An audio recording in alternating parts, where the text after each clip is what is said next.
domain, range, the graph, all the way to the focal points. So copy this down. Do to the extent that you can, complete those tasks before we go over this. To best find the domain and range, first I'm going to graph this ellipse. Its center is given from these points here. So what is it? Yep, 3, a negative 2.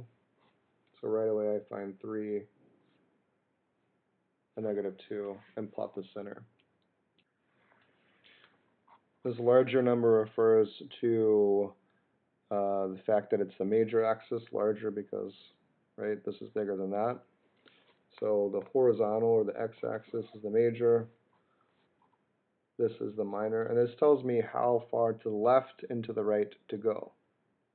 But no, I don't go 25 over. How much do I actually go to the left and the right? Right, I go not 25, but whatever that number is, the square root of it. So I'm going to go 5 over to the left and 5 to the right. And this tells me how far up and down to go. So just like before, the square root of that. So I'm going to go up 4 and down 4. Connect the dots, and it's graphed.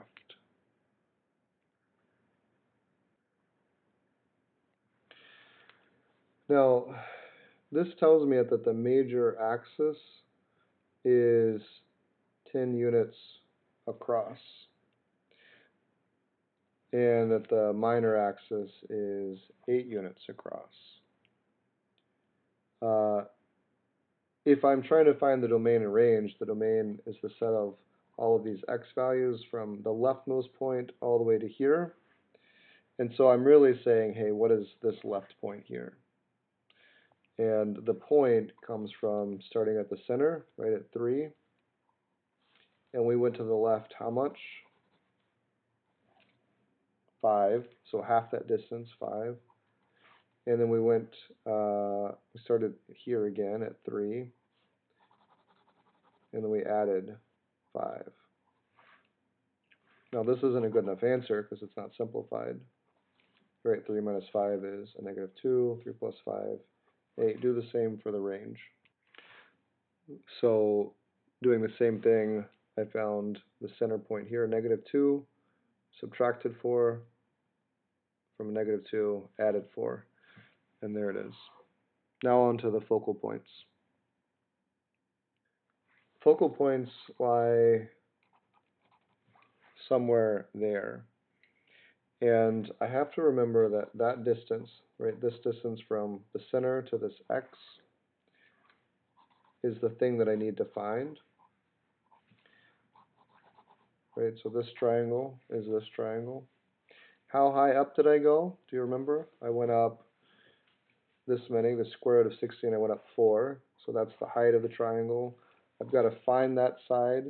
And this hypotenuse, that is the length of this side. So that would be the square root of 25, otherwise known as 5. We use Pythagorean theorem, and it's always this bigger side squared minus the smaller side squared. Maybe some of you guys remember already that this is a special right or a special Pythagorean triplet triangle, so the side is 3. So if I'm trying to find these coordinate points, which I am, I can see that they lie on the x-axis. They lie on the x-axis because that's the major axis. It's the bigger one. So right away, I know that I'm going to move left and right, but I'm not going to move up and down, right? These all have the same y height. So when I'm trying to list the coordinates,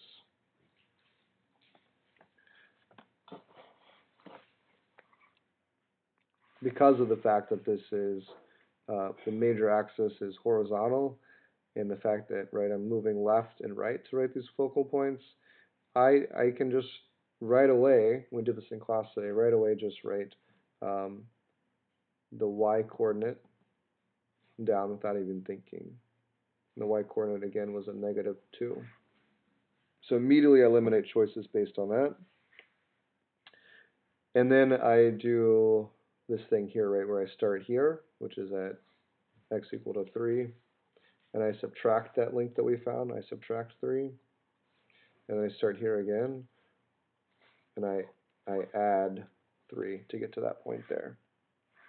Meaning, I'll be at 3 minus 3, or 0, comma, negative 2, and 6, comma, negative 2. Range and focal points of something with this information, and that has a center at 2, comma, a negative 3, and that is an ellipse. And I wrote these bottom numbers different on purpose. Since the major axis is 20 units, that means it would be like from here to here is 20, right? And so I would take half of that number. Half of that number is 10. I square it, I get 100. I did the same thing here. I took half of 10 is 5, and I squared it. I want to make sure that you remember you can write it either way. Okay, keep going. In range, using this information, subtracting 5, adding 5, subtracting 10, adding 10, and then I simplified. So there's the domain in range. Here are the focal points, 2 comma negative 3 minus square root of 75, 2 comma negative 3 plus square root of 75. And remember, I found the square root of that bigger number minus that other number. And that's what number I use to do plus or minus.